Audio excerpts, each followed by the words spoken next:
പാലക്കാട് ജില്ലയിലെ ഇടതുപക്ഷ കോട്ടകളിലൊന്നാണ് ഒറ്റപ്പാലം നിയമസഭാ മണ്ഡലം. CPM-ലെ KM പ്രേംകുമാറാണ് സിറ്റിംഗ് MLA. 2026 സ്ഥാനാർത്ഥി സാധ്യതകൾ പരിശോധിച്ചാൽ UDF-ന് വേണ്ടി കോൺഗ്രസ് മത്സരിക്കുന്ന സീറ്റിൽ ഒരു പേരിലേക്കെത്താൻ കോൺഗ്രസ് നേതൃത്വത്തിന് സാധിച്ചിട്ടുണ്ട്. KPCC secretary P. ഹരിഗോവിന്ദനായിരിക്കും ഒറ്റപ്പാലം കോൺഗ്രസ് സ്ഥാനാർത്ഥി. അധ്യാപകൻ കൂടിയായ ഹരിഗോവിന്ദൻ മാസ്റ്റർക്ക് വലിയ വ്യക്തിബന്ധങ്ങൾ ഒറ്റപ്പാലം മണ്ഡലത്തിലുണ്ട്. BJP സ്ഥാനാർത്ഥിയായി യുവമോർച്ച സംസ്ഥാന പ്രസിഡന്റ് V. മനുപ്രസാദ് മത്സരിക്കും എന്നാണ് ഏതാണ്ട് ഉറപ്പായ റിപ്പോർട്ടുകൾ.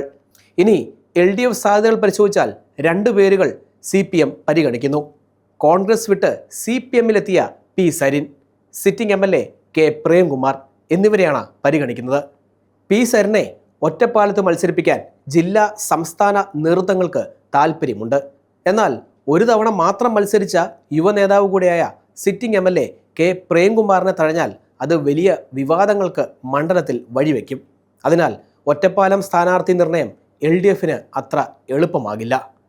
കഴിഞ്ഞ തദ്ദേശ തിരഞ്ഞെടുപ്പിൽ കൃത്യമായ ലീഡ് ഒറ്റപ്പാലം മണ്ഡലത്തിൽ നേടിയിട്ടുണ്ട്. ഒറ്റപ്പാലം പിടിക്കാൻ UDF-ഉം കരുത്ത് കാട്ടാൻ BJP-യും ചെങ്കോട്ടയിൽ ഭൂരിപക്ഷം വർദ്ധിപ്പിച്ചെടുക്കാൻ LDF-ഉം ഇറങ്ങുമ്പോൾ നല്ലൊരു മത്സരം നമുക്കും പ്രതീക്ഷിച്ചിരിക്കാം.